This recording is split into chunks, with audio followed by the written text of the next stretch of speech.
Quem precisa de nota? Mas sobre o que necessariamente? Aquele livro lá. O Ateneu. Então tá bom, eu ajudo vocês. Vamos lá. Oxi, de onde que isso surgiu? Eu também não sei. Tá, mas quem é o autor do livro? É o Pompeia. Bom, a maioria dos escritores dessa época eles não eram só escritores, ele foi escritor, professor, jornalista e todas essas profissões também, tipo política. Claramente.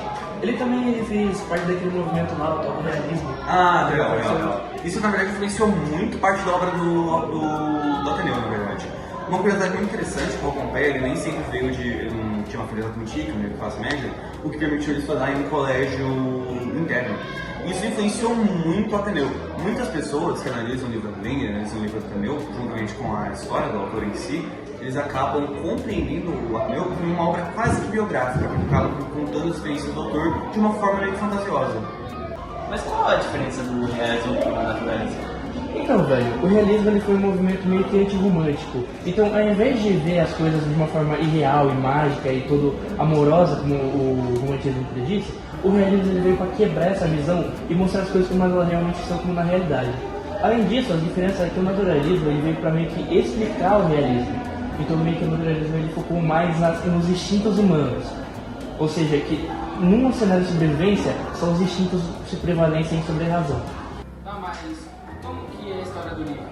Então, cara, a história do livro é a seguinte: basicamente, tinha um moleque chamado Sérgio, ele tinha mais ou menos 11 anos, e ele sempre funcionava em domicílio.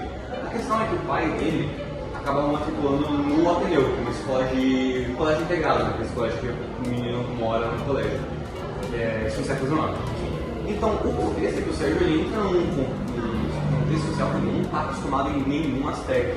Isso meio que só piora por causa do caráter de certos colegas do Sérgio. Basicamente, um bando de um moleque mutante, um bando de petins, esse tipo de coisa. E o livro basicamente conta a história do Sérgio dentro do Ateneu, ele crescendo, ele amadurecendo e compreendendo como se comportar nesse contexto e entendendo o funcionamento da sociedade. Porque, querendo ou não, o colégio que ele está acaba sendo uma miniatura da sociedade. Ah, entendi então. Obrigado. Vai. Cadê o Joaquim? Quais são as críticas do livro? O Ateneu ele traz uma crítica social sobre o amadurecimento do protagonista, que seria o Sérgio, também em um meio corrupto, num monte de crianças, de pestes basicamente, e que ele tem que sobreviver por lá. Outra coisa que o Ateneu também fala, ele fala sobre a hipocrisia da burguesia do século XIX. Eu posso estar como exemplo o diretor Aristarco, que por mais que ele fale a todo momento, e pelo menos com essa imagem, de que ele é um diretor benevolente, que se importa com a educação das crianças, esse tipo de coisa, ele é só um capitalista do caramba. No final do mês ele só tá querendo contar o dinheirinho dele. E também não tinha aquele negócio sobre sociedade nesse livro? Pô, tinha também. Eu falei anteriormente, né, que o Ateneu fez uma metáfora sobre a sociedade. Eu posso citar como, por exemplo, o episódio da goiabada. Resumidamente, as crianças do Ateneu adoravam consumir a goiabada, elas amavam. Um dia o diretor Aristarco simplesmente resolveu trocar a goiabada por doce de banana, bananada, não sei qual é o nome do doce, enfim. Ele faz isso porque o doce dele era muito mais barato de comprar, bananada. As crianças ficaram malucas e organizaram uma mini revolta popular na época, dentro do Ateneu.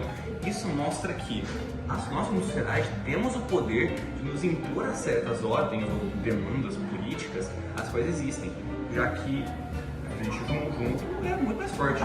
Isso, o Ateneu ele mostra isso de uma forma bem prática na realidade. Tá, mas tem alguma passagem, alguma parte do livro que é bom de se lembrar? Vás encontrar o mundo, disse-me meu pai, à porta do Ateneu. Coragem para a luta. Tá, mas qual que é o final do livro? A gente não vai contar. E aí pessoal, beleza? É o seguinte, aqui eu tô de volta na edição em forma de PowerPoint para passar para vocês algumas informações que faltaram na edição do vídeo, né? E durante a gravação em si, então vamos lá. Raul Dávila Pompeia, ele é o filho de Antônio Dávila Pompeia e Rosa Teixeira Pompeia. Ele nasceu em Jacuecanga, Angra dos Reis, no dia 12 de 4 de 1863. Quase que eu falei errado, hein? Aqui temos uma bela foto do nosso escritor. E reforçando a informação que eu passei, né, durante a edição, mas eu falei errado durante a gravação do vídeo, é que a família do Raul Pompeia, ela era bem abastada, ela tinha um bom dinheiro, tanto que a Rosa Teixeira, se não me engano, ela era dona de casa, mas ela era uma filha de agricultores bem ricos, se não me engano.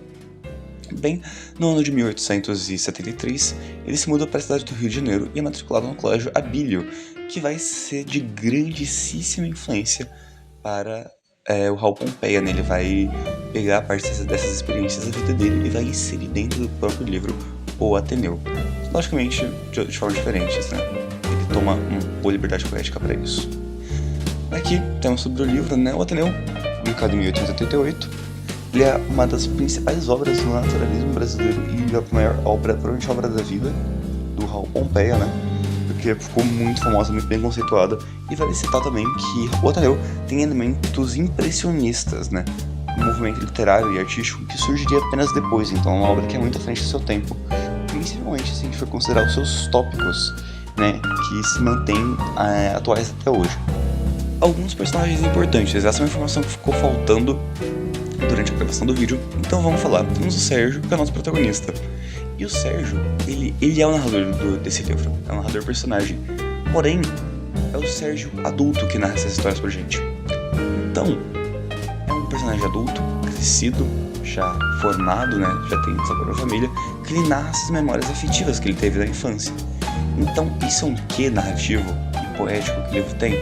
Muito, muitíssimo inteligente. Temos também o Rabelo e o Franco. Estes são os dois colegas do Sérgio que vão participar de todos os seus conflitos, né, ou quase todos, dentro do colégio.